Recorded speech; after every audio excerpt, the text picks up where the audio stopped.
si elle n'avait pas dormi depuis des jours. De l'autre côté du bureau en chêne, le notaire a tourné la dernière page vers moi et a dit, signez simplement ici, c'est simple, clair, définitif, c'est la seule solution, Marc. Mon épouse a chuchoté, si nous ne transférons pas les actifs, ils vont tout geler, nous perdrons la maison de famille. J'ai hoché la tête car la peur donne à la logique un sentiment d'urgence, et l'urgence donne l'impression que les erreurs sont nécessaires. J'ai abaissé la pointe du stylo vers le papier. Ne le faites pas. Le mot était calme, si calme que j'ai failli ne pas l'entendre. J'ai levé les yeux. Le notaire n'avait pas bougé, mais son regard était désormais fixé sur moi, ni professionnel, ni neutre, mais intensément concentré. Il s'est légèrement penché en avant comme s'il ajustait les documents de la succession, mais sa voix a baissé juste assez pour que je sois le seul à l'entendre dans le silence de l'étude. Ne signez pas, a-t-il murmuré, votre femme vous ment. Tout dans la pièce s'est figé. Ma prise s'est resserrée sur le corps du stylo. Quoi, ai-je dit plus fort que je ne le voulais. Mon épouse s'est tournée vers moi brusquement. Qu'est-ce qui se passe? Le notaire s'est redressé instantanément, son visage redevenant parfaitement neutre comme si de rien n'était. Tout va bien, monsieur, a-t-il demandé calmement. Je l'ai fixé, puis j'ai regardé ma femme, puis je suis revenu au document officiel, car une seconde auparavant, ce n'était qu'une simple formalité, maintenant c'était autre chose, un choix, et pour la première fois ce matin-là, je n'étais plus sûr de savoir en qui je devais avoir confiance.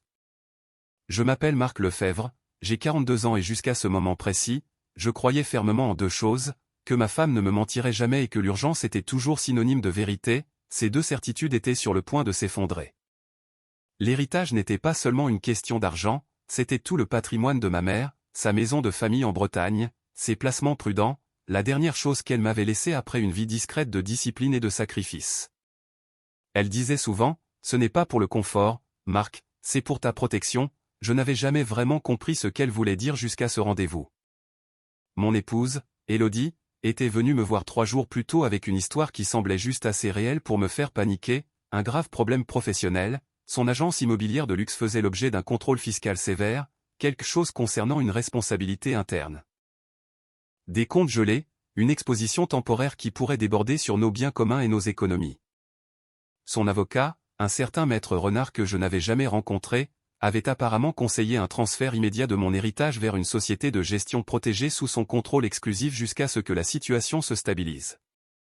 Temporaire, tout ce qui est dangereux est présenté comme temporaire quand on essaie de vous le vendre. Je ne l'ai pas remise en question, non pas parce que ses explications étaient logiques, mais parce qu'elles semblaient terrifiées, et la peur est un argument convaincant.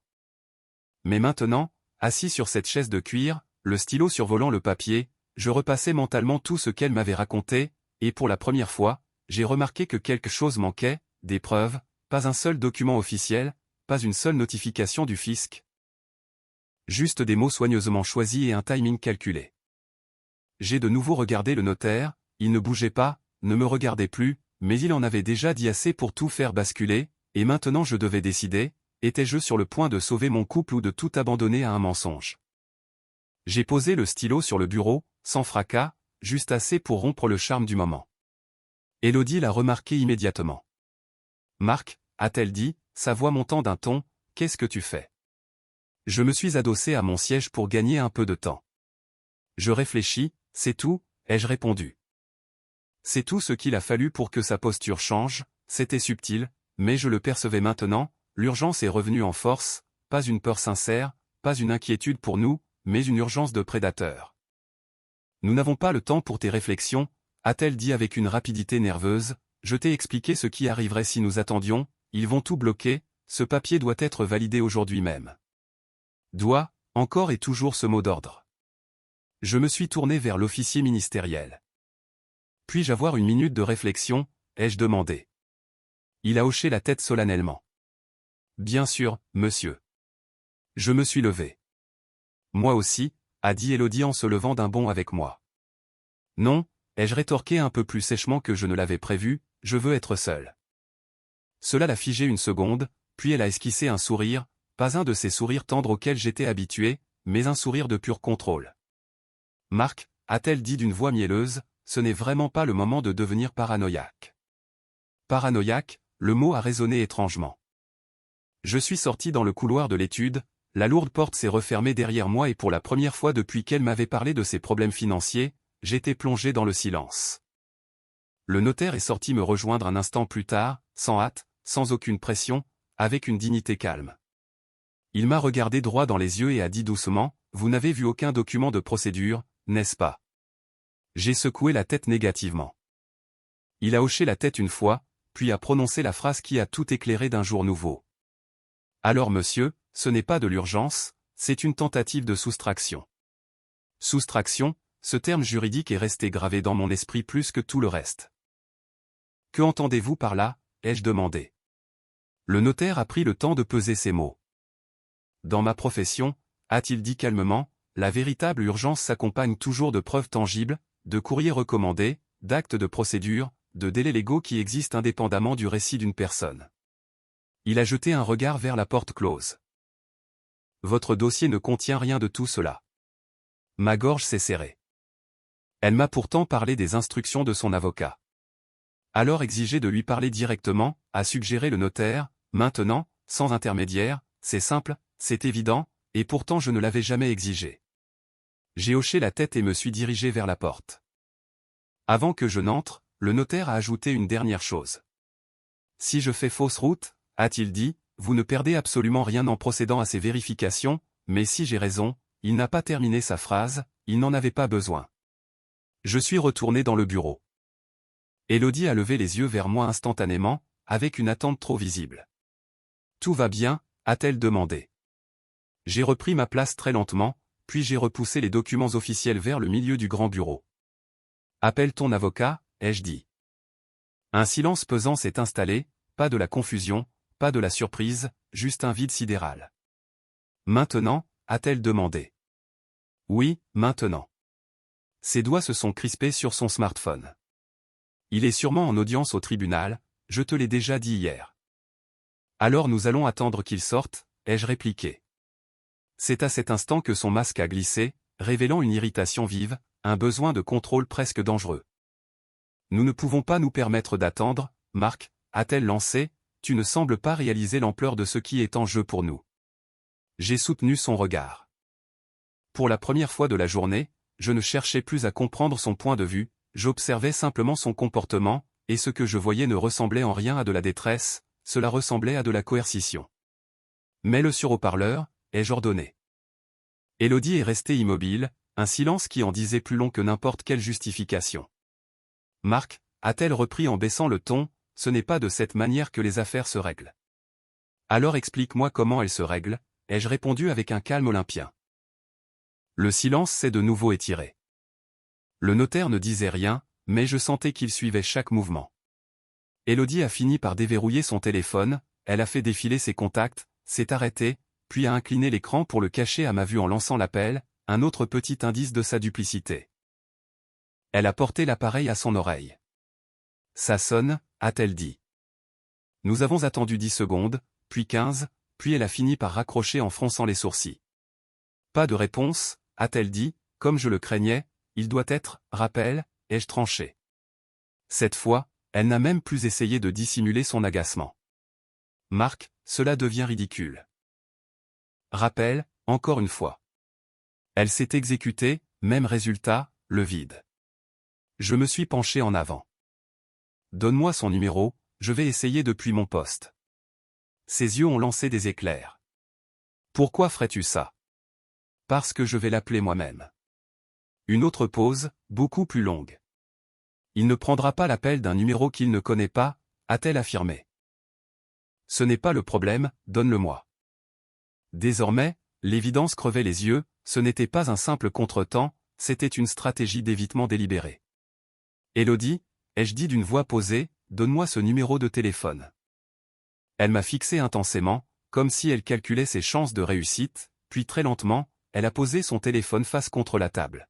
« Non » a-t-elle dit, juste ce mot, sans explication, sans excuse, un refus catégorique, et à cet instant précis, tout est devenu limpide dans mon esprit, car la vérité ne craint jamais d'être vérifiée, seuls les mensonges redoutent la lumière. Je me suis adossé à ma chaise, je n'étais pas en colère, je n'étais pas surpris, j'étais simplement certain de la trahison. « Alors je pense que nous en avons terminé pour aujourd'hui » ai-je déclaré. Le visage d'Élodie s'est contracté. Pardon. Je me suis levé et j'ai repoussé définitivement les liasses de papier vers le notaire. Je ne signerai absolument rien aujourd'hui. C'est alors que tout a volé en éclats, pas de cris, pas de grand spectacle, mais une rupture totale. Marc, rassois-toi immédiatement, a-t-elle ordonné, la voix étranglée par la fureur, tu es en train de commettre la plus grosse erreur de ta vie. Non, ai-je répondu tranquillement, j'ai failli en commettre une, mais c'est fini. Sa main a frappé violemment le rebord de la table, une frustration réelle cette fois-ci. Tu n'as aucune idée de ce que tu risques, a-t-elle craché. Je l'ai regardée, je l'ai vue telle qu'elle était vraiment, sans l'aveuglement de l'amour, aucune trace d'inquiétude pour notre avenir, juste une rage froide de voir son plan échouer. Alors prouve-le-moi, ai-je dit, montre-moi les documents. Le silence est retombé, et ce silence confirmait tout.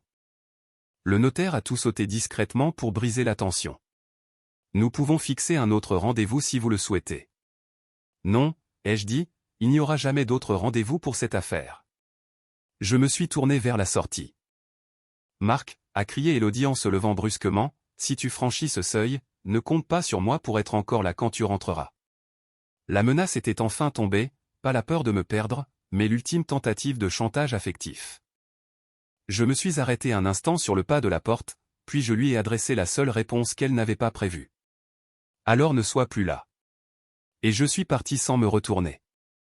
Derrière moi, j'ai entendu mon nom, Marc, puis des éclats de voix plus forts, mais je n'ai pas ralenti le pas, car une fois que la vérité éclate, le retour en arrière n'est plus une option.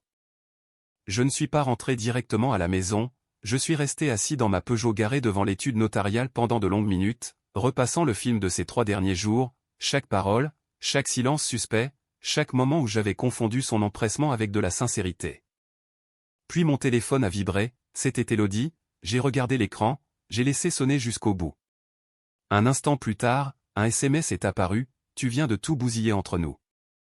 J'ai failli éclater d'un rire amer, non pas que ce soit amusant, mais parce que c'était si prévisible, dès que le contrôle échappe au manipulateur, il passe à l'accusation.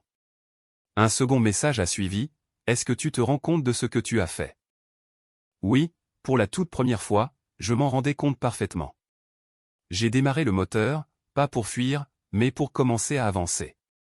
Alors que je roulais vers la banlieue, mon téléphone a de nouveau sonné, un numéro inconnu cette fois, j'ai décroché.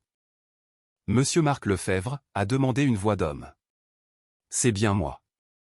Ici Jean-Luc Moreau, responsable de la sécurité financière à la Banque de la Cité. Ma main s'est crispée sur le volant de la voiture. Je vous contacte au sujet d'une opération suspecte tentée sous votre identité ce matin même.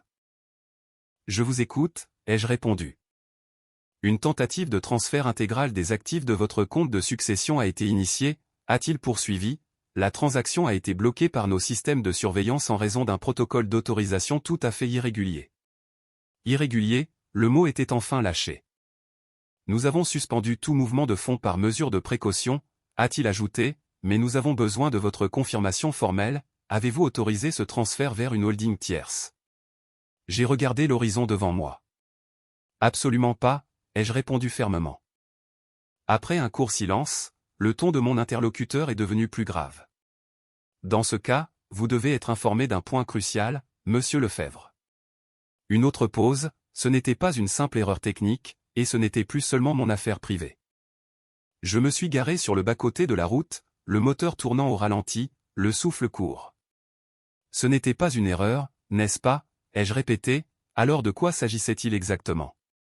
Le banquier n'a pas cherché à minimiser les faits.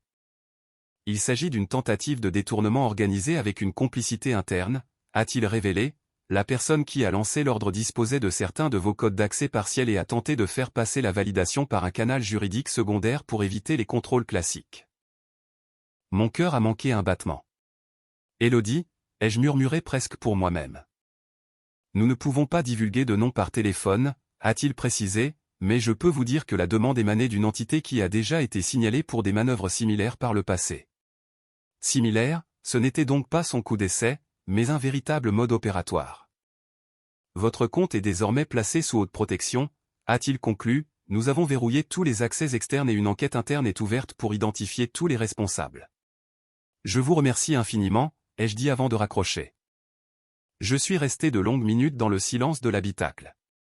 Puis mon téléphone a encore vibré, Élodie, encore elle, j'ai décroché cette fois, non pas parce que j'attendais des excuses, mais parce que je savais désormais tout. Marc, a-t-elle dit d'une voix qui se voulait douce et de nouveau sous contrôle, nous devons vraiment discuter calmement. Non, c'est inutile, ai-je tranché. Après un silence, elle a repris avec une prudence calculée, tu réagis de manière excessive, nous aurions pu régler tout cela discrètement, entre nous. Discrètement, bien sûr, c'était tout l'enjeu pour toi, ai-je répliqué. Le silence est devenu glacial à l'autre bout du fil. Tu te rends compte que tu viens de perdre ta femme, a-t-elle lâché d'un ton venimeux. J'ai regardé la route qui s'ouvrait devant moi, dégagée et lumineuse. Non, ai-je répondu avec une sérénité nouvelle, j'ai simplement arrêté de perdre tout ce qui me restait de précieux. J'ai mis fin à l'appel définitivement. Ce soir-là, je suis rentré dans une maison vide, les mêmes murs, les mêmes meubles, mais avec une vision du monde totalement transformée. Ma mère ne m'avait pas laissé cet héritage pour que je vive dans le luxe, elle me l'avait laissé pour me protéger des tempêtes, et aujourd'hui,